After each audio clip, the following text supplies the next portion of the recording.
ยิ้มหวานหน่อยค่ะ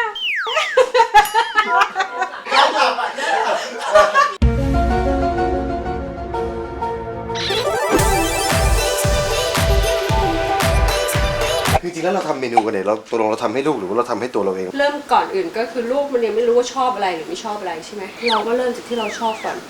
แล้วก็ปรับให้ลูกกิน ปรับให้ลูกกินด้วยนั่นเองสัปดาห์นี้ตามใจปากของพ่อแม่อีกแล้วเมนูยอดฮิตโฮมเมดเบอร์เกอร์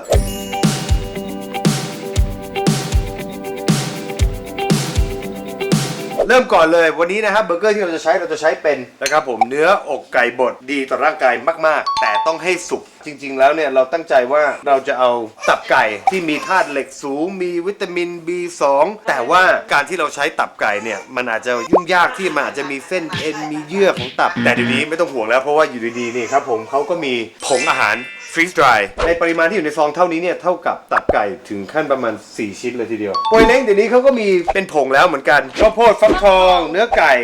กล้วยซึ่งวันนี้เราก็จะใช้2ตัวก็คือผงตับไก่และ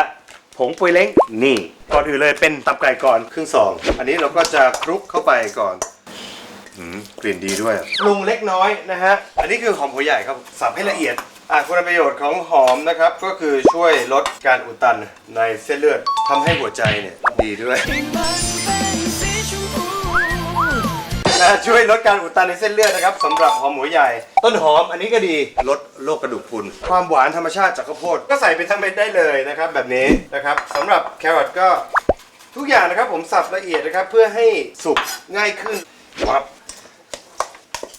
ไข่เราใช้ไข่แดงเป็นหลักเพื่อที่จะทำให้เจ้าตัวเนื้อเบอร์เกอร์ของเรานั้นสมานกันง่ายขึ้นพริกไทยสามารถใส่ได้เล็กน้อยนี่ของลูก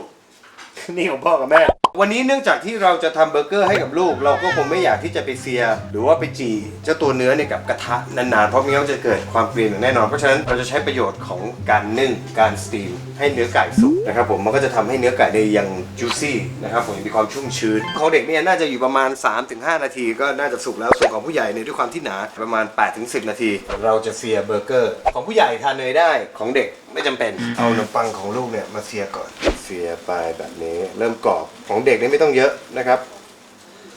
ฟึบ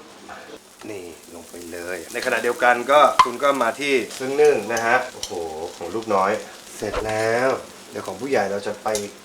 นิดหนึ่งคุณอะไรครับ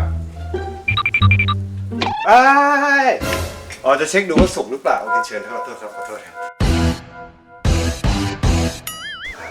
สวยงามทำไมต้องพูดเหนือด้วยอ่ะ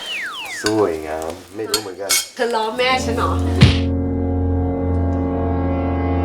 ไม่ได้ล้อไม่ได้เกี่ยวเลยฉันไม่ได้พูดเหมือนแม่ซะหน่อยแม่พูดไงแม่พูดไงก็มันต้องเป็นอย่างนี้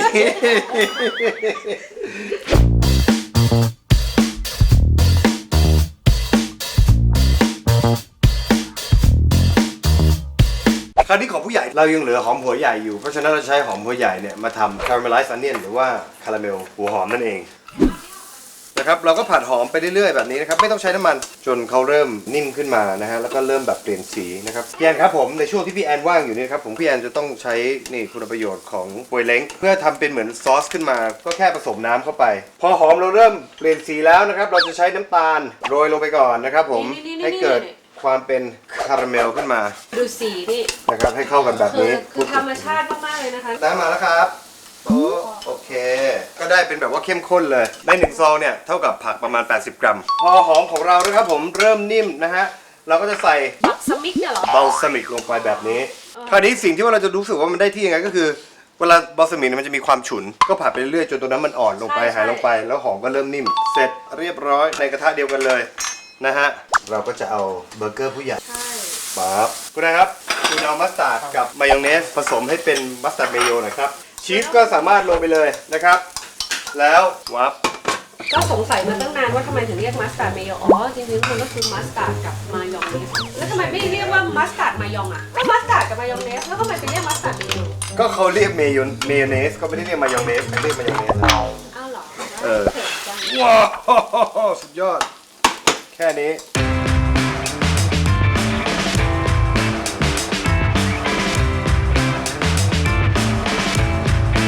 ซอส ผักขมหรือว่าปุยเล้งนะฮะแล้วอย่าลืมว่าเบอร์เกอร์ธรรมดาแล้วเนี่ยมันก็ต้องมีผักมีอะไรอย่างนี้แล้วเพราะฉะนั้นอันนี้เนี่ยก็คือทดแทนผักนี่เลยเป็นซอสให้เขาเลยง่ายมากเราก็ปิดฟ้าต่อไปของผู้ใหญ่ปึ๊บเราก็ต้องได้ผลประโยชน์จากตรงนี้เหมือนกันคราวนี้คุณก็ท็อปด้วยนี่ มั เล ส ย ตาร์ดมายอง ใช่ถ้าใครชอบแตงกวาดอง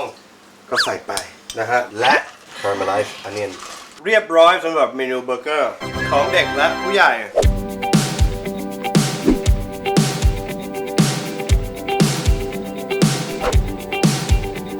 ต้องบอกเลยว่าวิธีการทำเบอร์เกอร์ของเรานั้นก็ลัดขั้นตอนไปเยอะไม่ต้องไปลวกผักเพื่อที่จะมาผสมเพื่อที่จะให้ลูกได้คุณค่าทางอาหารที่ดีเดี๋ยวนี้มีตัวช่วยก็บอกเลยว่าของดีๆแบบนี้ก็ขออนุญาตบอกต่อแล้วกันนะครับผมและบอกต่อไม่พอมีมาแจกด้วยเพราะอยากให้ทุกคนเนี่ยช่วยกันแบบว่าเอาของดีเนี่ยไปนะฮะให้กับลูกน้อยของตัวเองใช่ไม่ได้มีแค่2รสนะไก่ก็มา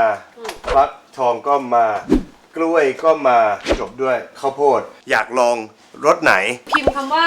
Twinkle Star ด้วยนะคะ ใช่ แล้วก็แชร์เข้าไปที่หน้า Facebook ของคุณ เดี๋ยวเราก็จะมาแรนดอมกันว่า 5 ท่านไหนที่จะได้ Twinkle Star ไปลองนะครับผมทำอาหารให้กับลูกน้อยของคุณ แล้วถ้าเกิดใครอยากรู้ข้อมูลเพิ่มเติมเกี่ยวกับพงอาหารฟรีสไตล์ของ Twinkle Star ก็สามารถเข้าไปที่ Facebook Twinkle Star Thailand ตอนนี้ก็ถึงเวลาที่เราต้องกินเบอร์เกอร์แล้ว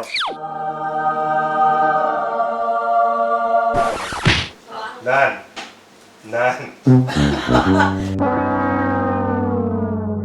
พี่โมล่ะครับ